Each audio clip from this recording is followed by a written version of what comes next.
parler aux enfants, soyez durs, qu'ils comprennent les principes, les règles, qu'ils apprennent à obéir. Et ça commence, comme j'ai dit, l'éducation commence à partir du berceau. Parce que quand ils commencent à fuguer comme ça dans le parc, qu'ils n'écoutent pas, c'est pas bien. Mais à 15 mois, je comprends quand même qu'il est assez petit. Je pense que c'est vraiment la responsabilité de maman.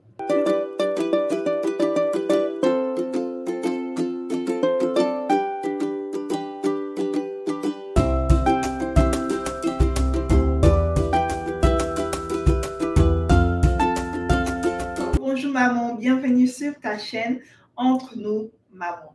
La chaîne qui partage des astuces et pour maman et pour les enfants pour une génération future de qualité.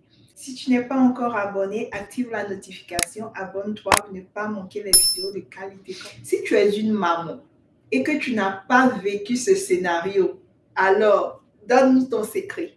Donne-nous ton secret parce que 90% des mamans ont vécu ce que je vais venir raconter. 90%.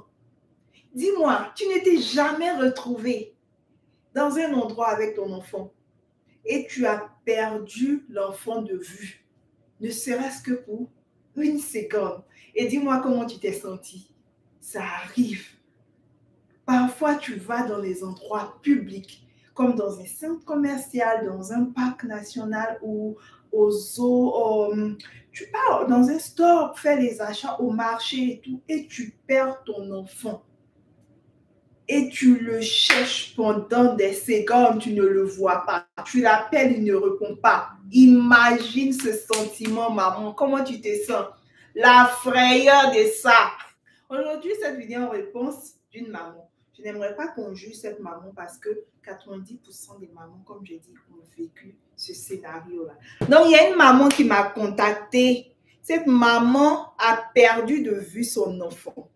Donc, elle me demande, elle adore mes vidéos. Donc, elle me demande comment est-ce qu'elle peut préserver cela. Elle peut prévenir cela dans le futur.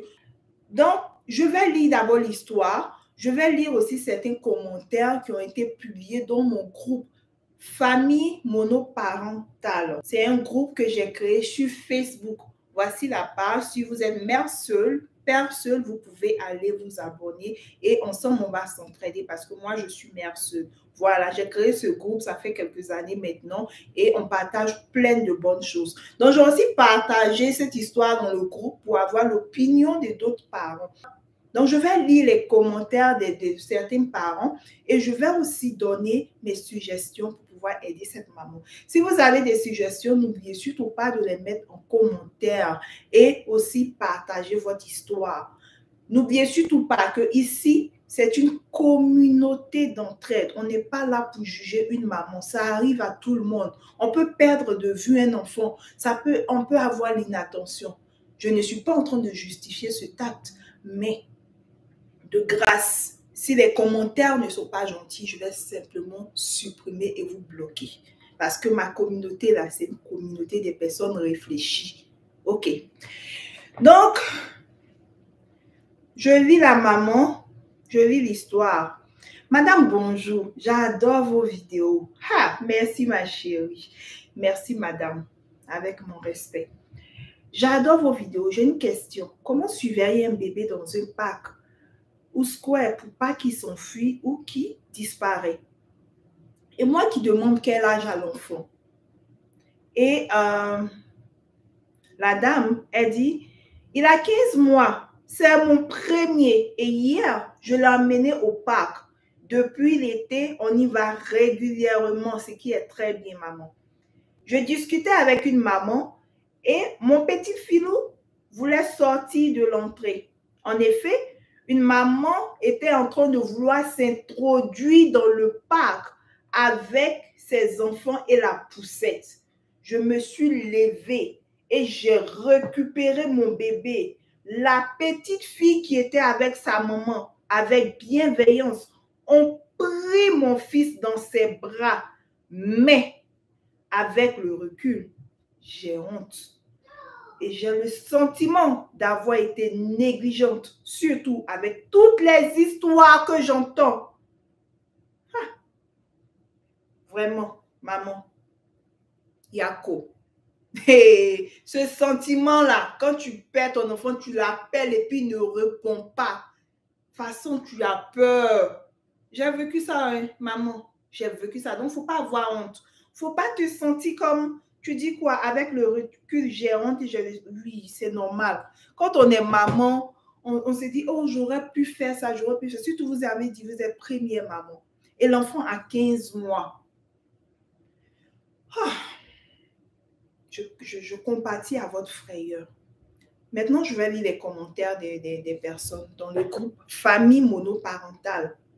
Il y a Gauthier qui dit, Ramadosso, est-ce qu'il y a un autre parc dans son coin où la vue est plus dégagée et des petites rues autour pas dangereuses pour pouvoir surveiller plus facilement ou s'il déjoue encore la surveillance, au moins réduit les risques d'accident. Marie-Claude dit, moi, je suis mes enfants dans les modules de cette façon. Ils comprennent que maman est là et plus facile de la voir à la vue. Trésor Bois qui dit, logiquement, lorsque vous allez au parc avec plus d'un enfant, les enfants doivent rester groupés. Imposer aux enfants de rester groupés et interdire des jeux risqués, par exemple, les jeux de cache-cache. Pourquoi pas avoir 2 ou 3 nounous? Pourquoi ne pas avoir 2 ou 3 nounous? C'est-à-dire, si vous partez et qu'il y a beaucoup d'enfants, vous devez avoir 2 ou 3 personnes au moins pour pouvoir surveiller les enfants. Ça, je pense que c'est ce qu'il dit. Il y a Angelo qui dit, ne pas faire un deuxième enfant pour commencer. C'est un peu marrant, mais je pense que Angelo veut quand même dire que un enfant vraiment demande beaucoup de temps, en fait. Voilà. Et là, je ne pense pas que c'est un méchant commentaire. Il y a Innocent qui dit, lorsque vous vous rendez au parc, selon moi, ayez votre enfant dans un kangourou. Cela vous évitera de le perdre par distraction. Sébastien qui dit, quand on décide de sortir avec les enfants, c'est notre liberté qui est mise en veilleuse à leur profit. Donc, restons vigilants et disposés. Voilà. Donc, c'est un peu les commentaires venant du groupe Famille monoparentale que j'ai lu. Maintenant, ce que je pense que tous les commentaires sont les bienvenus. Tous les commentaires ont dit beaucoup de bonnes informations, vous ont donné beaucoup de bonnes informations.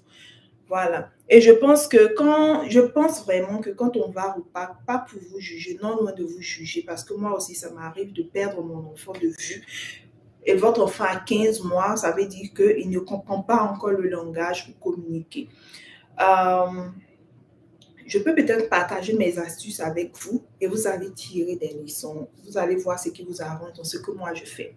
J'ai mes règles en tant que maman, mes règles de maison et mes aspirations, ce que je veux, que les expectations avec mon fils. Donc, avant de sortir, je lui dis, on sort. Quand on sort, walking fit, c'est-à-dire tu dois marcher, tu ne cours pas. Tu attrapes mes mains, tu ne laisses pas ma main. Tu comprends? Je me mets en genou comme ça, face à lui, les yeux dans les yeux, et je lui parle avec une voix dure. Je ne rigole pas. Je lui dis, quand on sort, tu ne laisses pas ma main. Si tu laisses ma main, qu'est-ce qui va arriver? Je lui parle des conséquences. Si tu laisses ma main, que tu es perdu, ils vont te voler. Tu ne vas plus voir maman. Est-ce que tu ne veux plus voir maman? Il dit, non, non, non. Il dit, ok, donc si tu as laissé ma main, là, tu ne vas plus voir maman. Donc, quand on sort là, il attrape ma main. Parce que lui aussi, c'était son travail. Quand on sort comme ça, il court partout. Surtout quand on va au centre commercial, il court dans tous les rayons. Tu vas aller le trouver dans les rayons des jouets là-bas. Toujours en train d'aller jouer là-bas dans le store et tout. Mais je le garde, je lui dis, hey, quand on sort, est-ce qu'on court? Non. Qu'est-ce qu'on fait? On marche. Est-ce qu'on laisse la main de maman? Non. Si on laisse la main de maman, qu'est-ce qui va arriver? On ne va plus voir maman. OK. Donc, on attrape maman. Est-ce qu'on écoute maman? Ou bien, quand maman parle, on n'écoute pas. Il dit, on écoute maman. Si on n'écoute pas maman, qu'est-ce qu'on va faire? On ne va pas aller au playground parce qu'il aime jouer, il aime aller au playground. Donc, je lui dis, c'est sa punition qu'elle a. Si tu n'écoutes pas maman, tu ne vas pas aller au playground. Et là, il m'écoute. Il m'écoute. Donc, ce qui fait qu'un jour même, on était allé au mall et il y a une maman, elle me dit, oh maman, vraiment, congratulations. Ton enfant est tellement obéissant et il est tellement responsable. Regarde comme il marche sagement. J'ai dit de mon cœur, Si toi, tu connais ce petit-là, parce qu'il avait garant.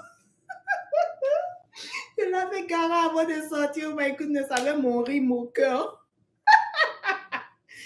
Donc, quand les gens me disent comme ça, dire, oh, ton enfant, il est sage, il obéit, il dit, et le travail qui est derrière. Ça, c'est une parenthèse, c'est une parenthèse. Ce que je vais te dire, c'est vrai qu'il a 15 mois, mais il faut lui parler. Il faut lui parler. Avant de sortir, il faut quand même lui parler. C'est vrai qu'il ne va pas te répondre, mais les enfants comprennent. 15 mois, c'est quand même, il est quand même grand. Et aussi, il faut rester vigilante. Il faut rester vigilante parce que c'est vrai, on peut parler au parc, mais comme une personne a dit dans le commentaire, c'est notre liberté qui est fermée au profit de l'enfant. Donc, il faut vraiment garder les yeux sur l'enfant.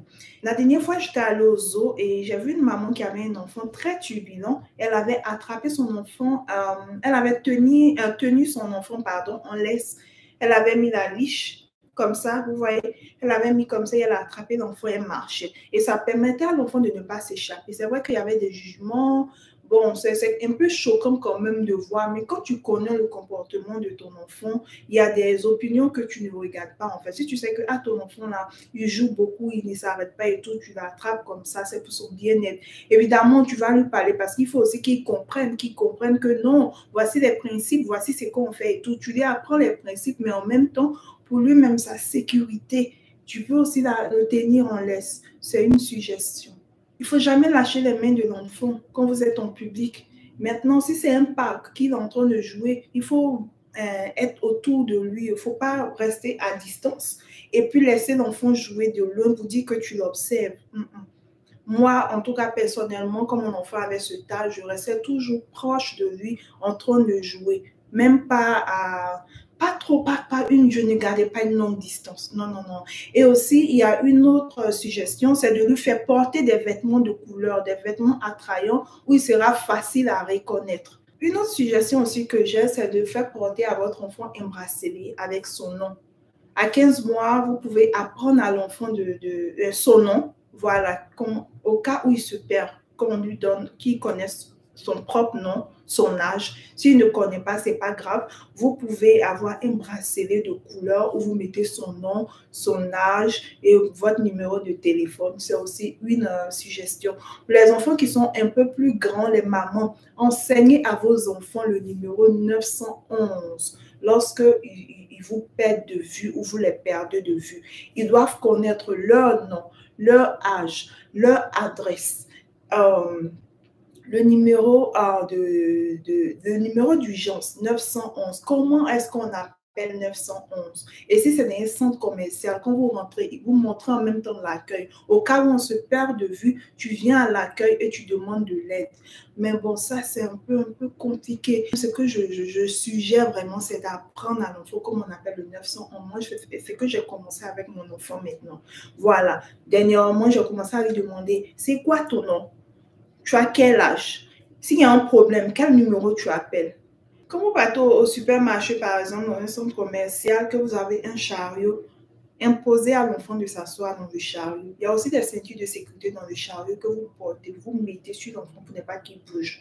Parce que moi aussi, j'ai eu cette expérience avec mon fils au supermarché qui partait partout, il partait se cacher là où se trouvent les jouets, spécialement les voitures et tout. Et puis je le cherchais, quand je l'appelle, il pas, il veut jouer à cache-cache. Je lui ai dit, hey, attention, on ne fait pas ça. Quand on sort, tu restes près de moi. Tu as compris? Et plus jamais, tu descends du chariot. Donc maintenant, je lui ai dit, si je te mets dans le chariot, que tu pleures, ou tu cries, ou même tu descends, tu ne vas plus jamais voir maman. Tu n'iras plus au playground, genre au parc d'attractions pour jouer, parce qu'il aime jouer. C'est un garçon, un gars, vraiment beaucoup d'énergie. Donc je lui dis, plus de ice cream. Non, non, non, non. Et puis il me dit, non, non, non, ok, I'm sorry. Il s'excuse. Mais j'ai remarqué que dernièrement, quand on part au supermarché maintenant, quand je le fais asseoir dans le chariot, c'est lui-même qui me rappelle, maman, for my safety, you need a seat belt. Je dis, oh, tu as raison. Et puis je mets. Il dit, ça c'est très bien. Ça veut dire que la leçon est rentrée. Les enfants parlent. Quand on parle aux enfants, soyez durs, qu'ils comprennent les principes, les règles, qu'ils apprennent à obéir. Et ça commence, comme j'ai dit, l'éducation commence à partir du berceau. Parce que quand il commence à fuguer comme ça dans le parc, il n'écoute pas, c'est pas bien. Mais à 15 mois, comprends quand même qu'il est assez petit. Je pense que c'est vraiment la responsabilité de maman. Peu importe l'âge, c'est toujours la responsabilité de maman, mais quand ils sont encore plus petits, vraiment, on doit veiller à leur sécurité. Donc, maman, je t'appelle à avoir plus de vigilance. J'ai noté les vêtements de couleur. J'ai suggéré des vêtements de couleur pour le reconnaître plus facilement parmi les enfants en train de jouer au parc. J'ai suggérer le bracelet d'identification avec son nom, sa date de naissance, votre numéro de téléphone. J'ai aussi suggéré de le tenir en laisse. Voilà, comme ça, vous l'avez là à votre portée, il ne peut pas s'échapper. Mais s'il veut partir sur la balançoire, bon, il ne peut pas aller sur la balançoire seul de toutes les manières. S'il veut faire des activités où vous ne pouvez pas l'attraper, le tenir en laisse, vous devez être présente, soyez proche. Même si vous parlez avec quelqu'un et tout, que ça ne dure même pas. Votre préoccupation, c'est de surveiller l'enfant. Vous avez tout le temps de parler avec vos amis et tout ça. Quand vous voyez quelqu'un et tout ça, vous saluez brièvement et puis c'est bon quoi. Voilà, ou bien vous en tout cas, restez. En tout cas, avec les enfants, il ne faut pas faire comme le Covid distanciel. Non, non, non, non, non, non. Ils sont ici, tu es ici. Ils sont ici, tu es ici. Tu as compris? Donc, maman, voici quelques suggestions que je voulais partager avec vous. C'est à vous de choisir ce que vous voulez faire à votre enfant. Et personne ne vous juge. Abstenez-vous des opinions des autres. Faites ce qui est bon pour votre enfant du moment où ça y va de sa sécurité et de sa santé, son équilibre, comme je le dis toujours. Vous êtes mieux placé, vous connaissez mieux votre enfant, faites le bon choix. On est avec vous, n'ayez pas honte, ça arrive, ça m'est arrivé plus d'une fois. Je suis aussi une nouvelle maman, je vais vous encourager, vous faites du bon boulot, seulement continuez et faites mieux. Merci pour la confiance. On se retrouve dans une très prochaine vidéo. N'oubliez surtout pas de partager pour aider une maman. Abonnez-vous, abonnez-vous. Parfois, je fais des vidéos, je suis à plus de 1000 vues. Mais aucun like. On peut faire ça, les mamans. On peut faire ça, la communauté. Quand même, je laisse mon fils. Je viens m'asseoir ici. Je fais les vidéos pour vous. Pour soutenir la communauté. Tout ce que je vous demande, c'est de mettre un pouce, un like, un partage pour aider. Ne gardez pas les informations pour vous. Moi, je pouvais garder mes informations pour moi. Je ne suis pas obligée de venir partager avec vous. Mais je le fais pour pouvoir aider. Voilà, donc à votre tour, tout ce que vous devez faire, c'est de partager la vidéo, c'est de mettre un like, c'est tout, pour me soutenir, c'est tout. Parce que moi, si vous me soutenez comme ça va m'encourager à faire des vidéos. Ok, bientôt il y a un interview, il y aura un live, je vais publier sur ma page, il y aura un live très dangereux, très rocambolesque, une maman, elle va nous expliquer son histoire, comment je veux la même, ça va où? Comment elle a souffert, jusqu'à dans la quarantaine pour avoir son enfant. Et puis, elle a fait enfant, oh, Dieu a rappelé l'enfant. Non, c'est une histoire terrible, digne d'un film de foi. En tout cas, abonnez-vous, likez, si vous ne voulez pas manquer ça. Bisous les mamans. Bye bye.